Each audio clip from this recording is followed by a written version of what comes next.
1959, 7:45 p.m.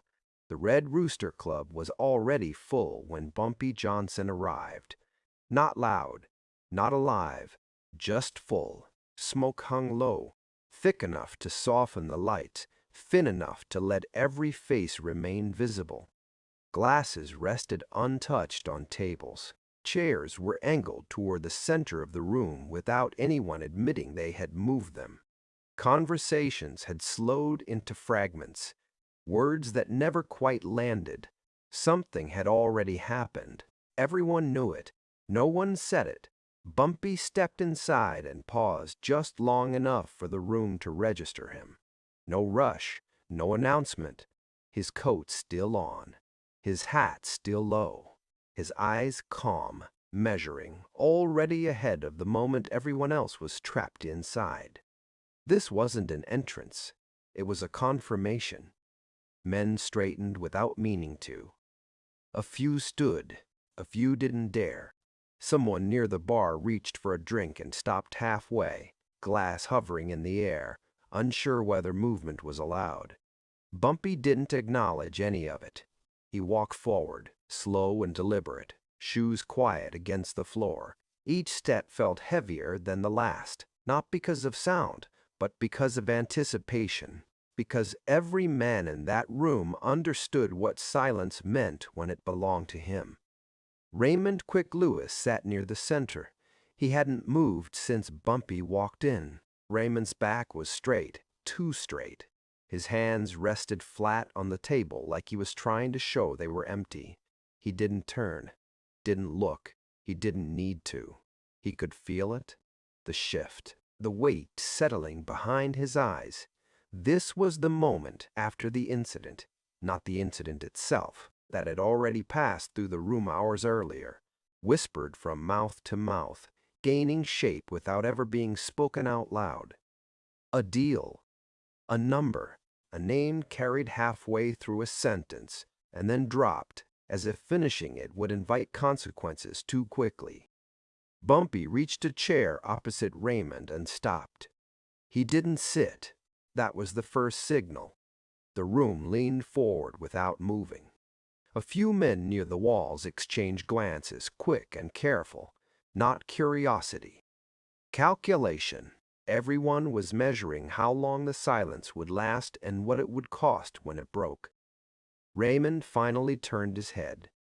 Their eyes met. Nothing happened. No anger crossed Bumpy's face. No surprise. No disappointment. Just recognition. Like he was looking at something that had already made its choice and now had to live with it. Raymond opened his mouth, then closed it again. He understood the mistake immediately. Words were premature. Bumpy rested one hand on the back of the empty chair. His fingers didn't grip. They settled. Calm, certain, like he was anchoring himself to the room rather than the furniture. Around them, nobody spoke. Not even the ones who usually couldn't help themselves.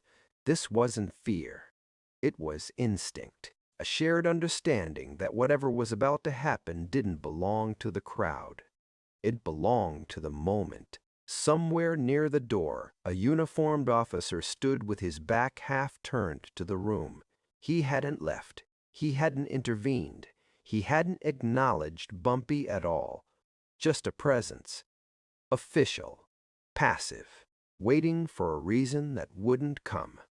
Bumpy glanced just once in that direction. The officer looked away. Raymond swallowed. The sound was small, but in the quiet it landed hard. He leaned forward slightly, not enough to be seen as a challenge, not enough to look weak. He was trying to find the middle ground. "There's things you don't know," Raymond said. The words hovered between them, thin and fragile. A mistake the moment they left his mouth. Bumpy didn't respond. He didn't blink, didn't shift his weight, didn't sit. That was the second signal. A man near the bar exhaled slowly through his nose, like he'd been holding his breath without realizing it. Another man lowered his eyes to the table, suddenly interested in the grain of the wood. This wasn't about explanation. It never was. Raymond tried again, quieter this time. It wasn't meant. Bumpy raised one finger, not sharply, not aggressively, just enough. Raymond stopped mid-word, lips still parted, sentence unfinished and now impossible to complete. The finger lowered again, and the room absorbed the meaning immediately. Silence wasn't absence. It was instruction. Bumpy finally pulled the chair back and sat. The scrape of wood against floor was the loudest sound anyone had heard in minutes. He rested his elbows lightly on the table, hands folded, posture relaxed. He looked like a man settling in for a conversation that had already ended. Across from him, Raymond felt smaller without anyone needing to make him that way. "You already decided," Bumpy said.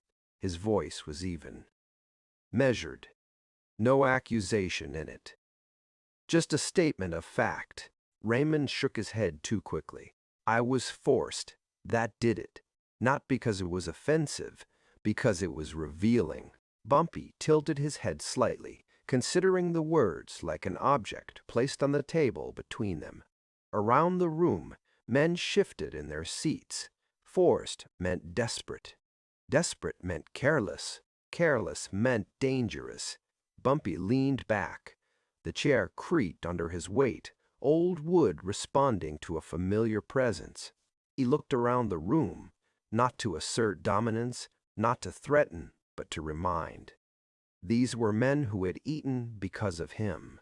Men who had been protected because of him. Men whose families slept easier because certain lines stayed uncrossed.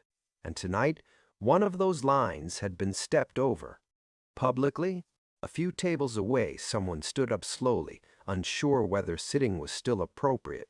Another man reached for his coat and stopped, halfway through the motion, suddenly uncertain whether leaving would be interpreted as wisdom or disrespect. Bumpy noticed all of it. He always did. "You didn't come to me," he said, still calm. "That's the part you chose." Raymond's face tightened. He looked around the room, as if expecting anyone to step in. No one did. Eyes stayed forward, neutral, loyal. The officer near the door shifted his weight again, looked at his watch, made a show of checking the time. Official business elsewhere, apparently. Bumpy nodded once, almost imperceptibly. That was the third signal. The room understood now. Not what would happen, but that it would not happen here. Not loudly, not publicly. The restraint was deliberate, the delay intentional. Bumpy stood. The movement was unhurried, but it cut through the space like a blade through fabric. Chairs scraped as men stood with him, not because they were told to, but because remaining seated suddenly felt incorrect. Bumpy placed his hat back on his head, straightened his coat. He looked down at Raymond one last time. "This is after," he said. "We'll talk about before later." Then he turned and walked away. No one stopped him. No one followed. No one spoke. The door closed behind him, and the room remained frozen in the moment he left behind. Raymond sat alone at the table, surrounded by men who no longer looked at him the same way. Outside, the street carried on as if nothing had changed. Inside, everyone knew better. The decision had already been made. Now, all that remained was the waiting. Harlem woke up before the sun did, not because of noise, because of awareness. Something had shifted overnight, not violently, not visibly, but in the way men stood outside barbershops a second longer than usual, in the way shopkeepers unlocked their doors without the small talk, in the way people checked the street twice before crossing it, even when there was no traffic. The Red Rooster Club was quiet now. Chairs back in place, tables wiped down, ashtrays emptied. The room looked ordinary again, which was the most dangerous part. What happened there didn't leave marks. It left understanding, Bumpy Johnson hadn't reacted, and that was the story. By morning, no one was asking what Raymond had done. That question had already expired. The only thing Harlem wanted to know was what Bumpy's silence meant. Bumpy sat alone in his apartment, fully dressed, coat still on, hat resting on the table beside him. He hadn't slept, not because he was restless, because he didn't need to. The night had already resolved itself in his mind. Outside his window, the city moved carefully. Footsteps measured, voices low. A police car passed through the street slower than necessary, as if the officers inside were deciding whether momentum itself was a risk. They didn't stop. They never did when things were quiet like this. Bumpy poured himself coffee and didn't drink it right away. He stood by the window, looking down, watching Harlem behave the way it always did when it knew restraint was in charge. This wasn't chaos. This was alignment. Men who owed Bumpy didn't check in. They didn't need to. Loyalty wasn't something you advertised. It was something you demonstrated by not panicking, by staying exactly where you were supposed to be. Down on Lenox Avenue, a runner crossed the street to avoid another runner. Not out of fear, out of courtesy. No one wanted to be mistaken for movement that needed attention. Bumpy noticed. He always did. By mid-morning, the first indirect confirmations arrived. Not phone calls, not messages, just absences. A supplier who usually talked too much kept his conversation short. A middleman who liked to negotiate didn't. A man who had been testing boundaries the week before suddenly respected them again. Bumpy didn't smile. This wasn't satisfaction. It was validation. Raymond hadn't just betrayed him. Raymond had misjudged the ecosystem. He thought influence could be isolated, bought, transferred quietly.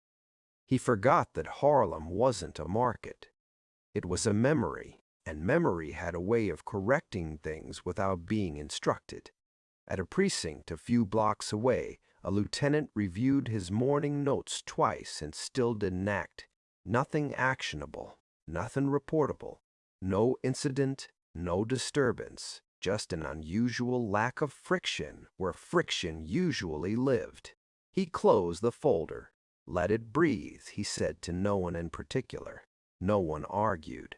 Authority in Harlem worked best when it pretended not to notice moments like this, when it delayed long enough for outcomes to settle into something that didn't require paperwork. Bumpy stepped out later that afternoon alone.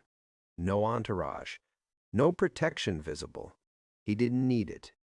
The street adjusted around him automatically. People didn't stare. They acknowledged with posture, with space, with the small choreography of respect that couldn't be taught. A man sweeping his storefront paused as Bumpy passed, not to greet him, to stop sweeping. The broom rested against the wall until Bumpy was gone.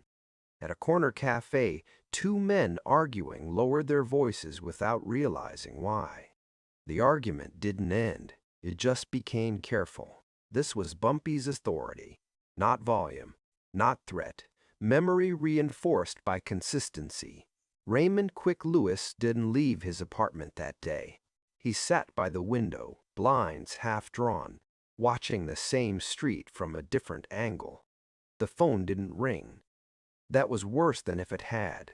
No insults, no warnings, no messengers, nothing. The silence had followed him home. He replayed the night over and over, trying to locate the exact moment he lost control of it. The finger raised. The sentence cut in half. The line you already decided. That wasn't judgment. That was finality.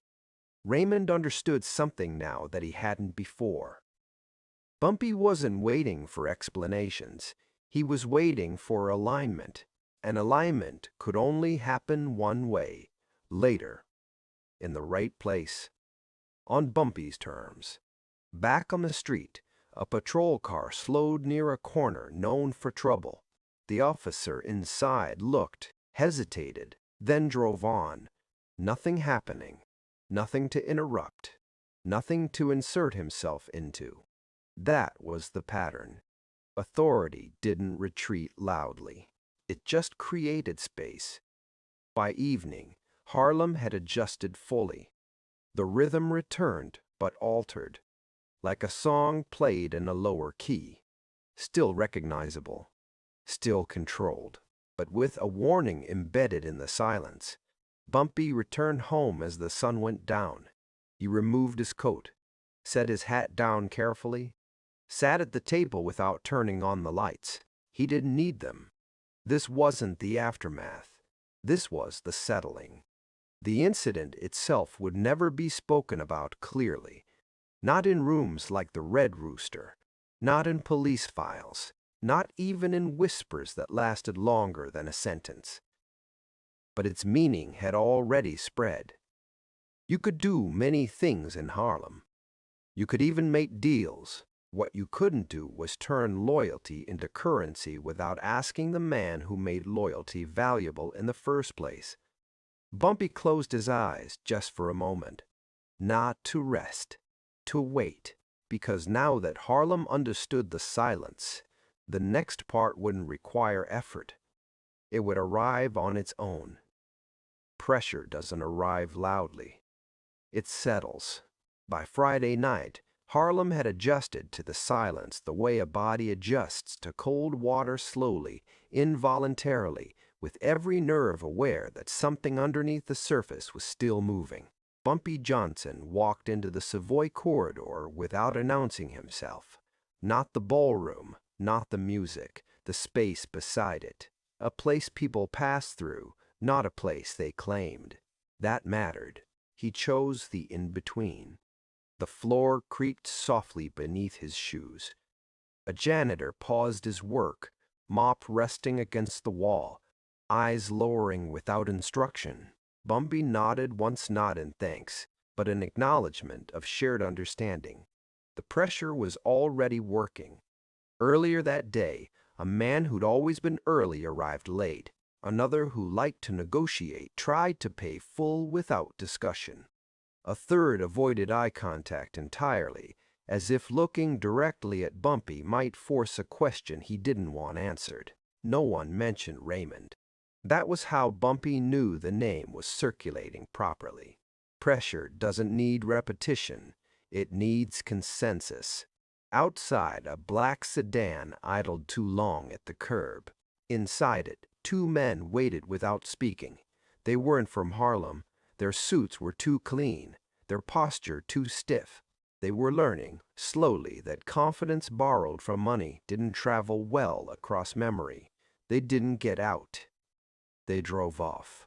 Bumpy stood near the corridor wall, hands folded behind his back, listening to the distant sound of music drifting through closed doors. A trumpet bent a note and let it hang. The pause afterward carried more meaning than the sound itself. That was Harlem right now. Playing the pause. Across town, Raymond Quick Lewis finally left his apartment. He didn't go far, just far enough to be seen. That was the mistake. He walked quickly, coat buttoned tight, eyes scanning faces for a familiarity that wasn't there anymore. Men who used to greet him now acknowledged him with neutrality, not hostility. Worse, indifference. Raymond stopped at a corner store and hesitated before going in. The bell over the door rang anyway, announcing him louder than he wanted. The clerk looked up, then looked away. Finished counting change before addressing him. "Pack of cigarettes," Raymond said. The clerk slid them across without comment. No discount. No delay, no conversation. Raymond paid and left. Outside, he lit one immediately, hand shaking just enough to notice. He exhaled slowly, watching the smoke disappear faster than it should have. Pressure doesn't shout, it narrows. By nightfall, Raymond understood something else. No one was coming to check on him. No threats, no warnings. no one asking for explanations. That was Bumpy's doing. If someone had spoken to Raymond too soon, it would have relieved him, given him something to react to, something to resist. Bumpy denied him that. Back in Harlem, Bumpy sat at a small table with two men who had been loyal longer than they'd been ambitious. They didn't speak much. They didn't need to. A folded newspaper lay between them, untouched. Bumpy tapped a paper once. One of the men nodded. No names exchanged. No instructions given. Pressure, when applied correctly, spreads on its own. Later, a phone rang in a police office downtown. The officer let it ring twice longer than usual before answering. He listened, asked one question, hung up without taking notes. Nothing actionable, nothing immediate. That was the phrase of the week. Authority wasn't absent, it was patient. Bumpy walked home alone again that night. Street lights flickered, not from disrepair, but from age. He passed a group of young men laughing too loudly, then watched as their laughter softened when they noticed him. Not out of fear, out of calibration. They were learning the temperature. Bumpy didn't look back. At home, he removed his coat and placed it carefully over the chair, sat down, waited. The phone rang once. He didn't answer it. Let it ring again. On the third ring, he picked up. "Yes," he said. A voice spoke briefly on the other end. Not rushed, not emotional. Just information, delivered without flourish. Bumpy listened without interrupting. When the voice stopped, Bumpy waited a beat longer than necessary. "That's enough," he said, and hung up. The pressure had done its job. Raymond would understand, soon, if he didn't already, that there was no negotiation phase, no meeting to plead his case, no moment where words could reframe what had already been weighed. The choice had been logged. Now the system was closing around it. Outside, a patrol car rolled past Bumpy's building and kept going. No sirens, no curiosity, just movement through a space that had already decided how things would resolve. Bumpy turned off the light and sat in the dark, not thinking about Raymond, thinking about Harlem. Pressure wasn't about punishment. It was about correction. By the time the silence broke, it wouldn't feel sudden. It would feel inevitable, as if the outcome had been present all along, waiting for the city to catch up to it. Bumpy closed his eyes, not to rest, to listen. Public disrespect doesn't announce itself, it drifts. By Monday night, Harlem wasn't quiet anymore. It was careful in a different way. Conversations had resumed, but they curved around certain names. Laughter returned, but it ended sooner. Men stood closer together in public, like proximity itself offered protection. Bumpy Johnson stood near the back of Small's Paradise, not inside the crowd, not apart from it either. The band was finishing a set. Applause rose, uneven and polite. A trumpet rested on a chair, still warm. This was after the incident. After the silence, before the correction. Bumpy leaned against the wall, hands in his coat pockets, watching the room without watching anyone in particular. This wasn't surveillance, it was awareness, the kind that felt passive to outsiders and absolute to everyone else. A table near the center laughed too loudly. That was new, not joyful laughter. Performative, the kind meant to be heard beyond its own circle. The men there were young. Not foolish, but unseasoned. They had money too new to sit comfortably in their pockets in confidence borrowed from somewhere else.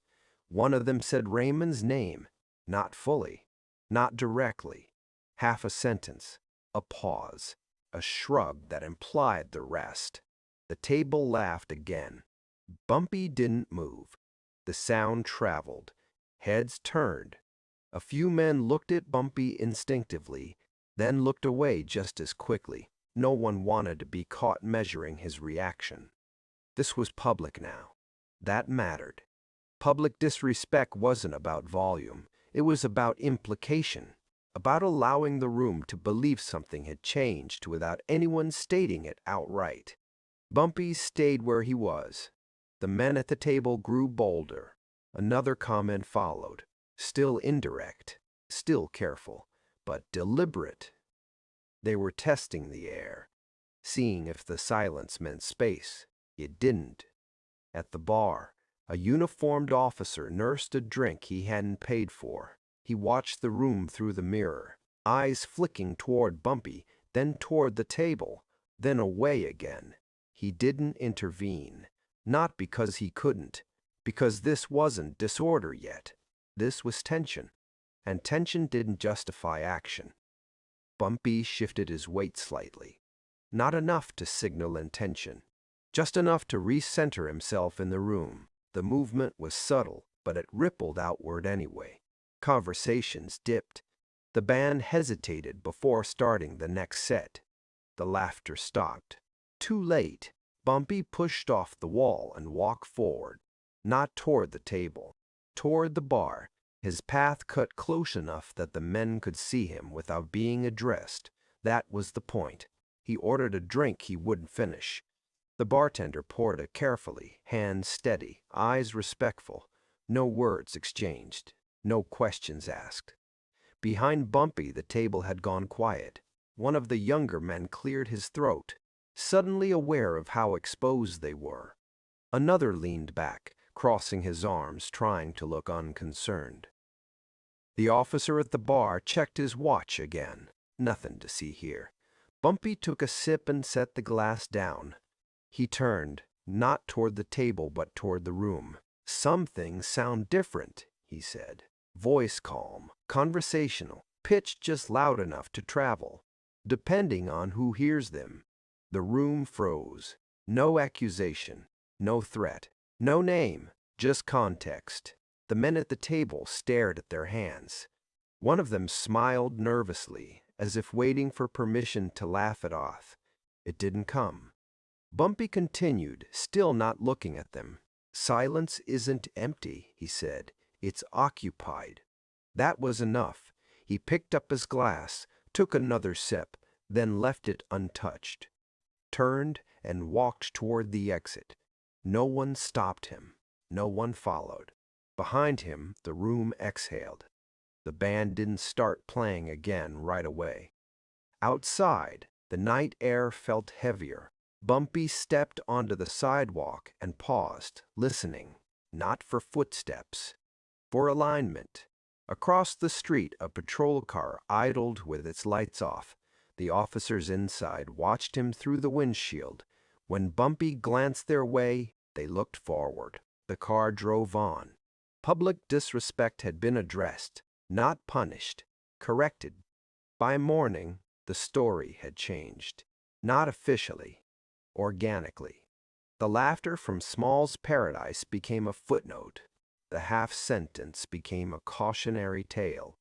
The men at the table found themselves less included in conversations that mattered. Doors didn't close on them, but they didn't open either. That was the cost. Raymond Quick Lewis heard about it from someone who didn't want to be the one telling him. The message was delivered sideways, wrapped in unrelated information, but Raymond understood it immediately. Bumpy had spoken, not to him, about him, publicly enough to recalibrate the room, quietly enough to leave no record. Raymond sat alone again, cigarette burning down between his fingers. He stared at the wall and imagined the laughter stopping, the way sound collapses when authority re-enters a space. He realized something then. This wasn't about revenge, it was about memory.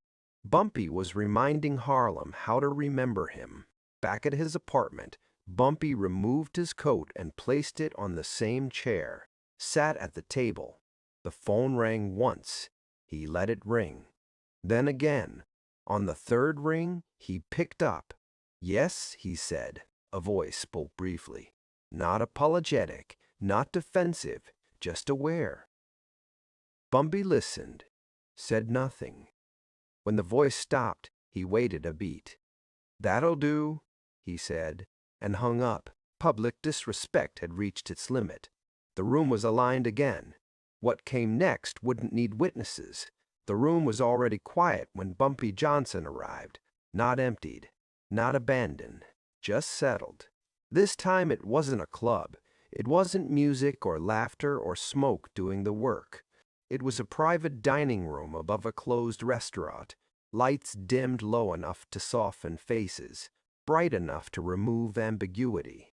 A place chosen because nothing accidental ever happened there. The central act had already occurred. The pressure, the disrespect, the waiting.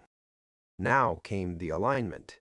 Bumpy stood near the doorway for a moment, coat still on, surveying the table. 5 men sat there, all of them familiar, none of them surprised. They weren't enemies, they weren't friends either. They were witnesses by proximity, chosen because their presence would carry meaning later. No police were inside the room. That was intentional. 2 officers stood downstairs, leaning against a car, talking about nothing important. They knew who was upstairs. They knew better than to check. Their authority stopped at the staircase. Bumpy walked to the head of the table and sat. No one spoke. That was the final signal. Calm domination isn't about taking control. It's about revealing who already has it. Bumpy removed his hat and placed it beside him, folded his hands on the table.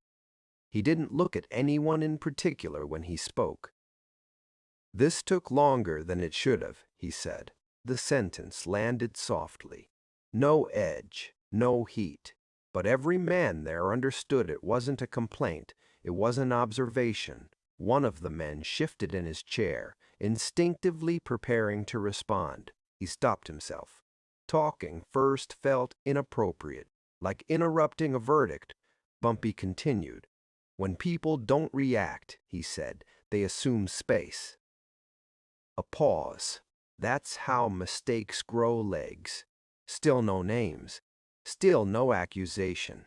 But everyone knew who wasn't in the room. Raymond Quick Lewis. His absence was the loudest presence at the table. Bumpy finally looked up. His eyes moved from face to face, steady, unhurried, not threatening, evaluating, making sure understanding had reached the right depth. "I don't mind fear," he said.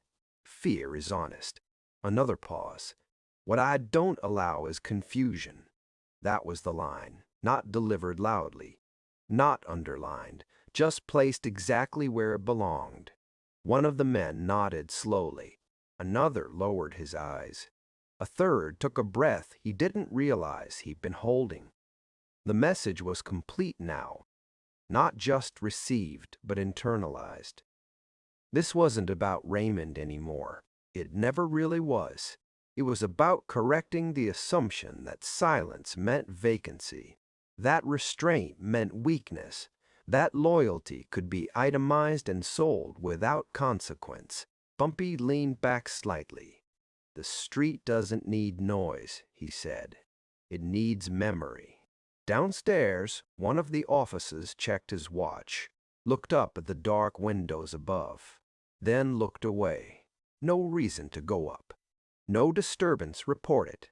No call to justify presence. Authority doesn't interrupt inevitability.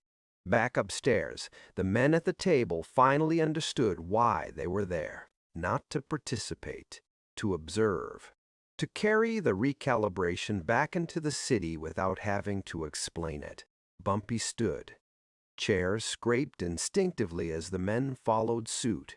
Not big amounts, they were told to, because remaining seated felt incorrect. He put his hat back on. "That's all," he said. No dismissal, no farewell, just completion. The meeting ended without ceremony. Men filed out quietly, each already replaying the moment in their own way, preparing to translate it into silence elsewhere.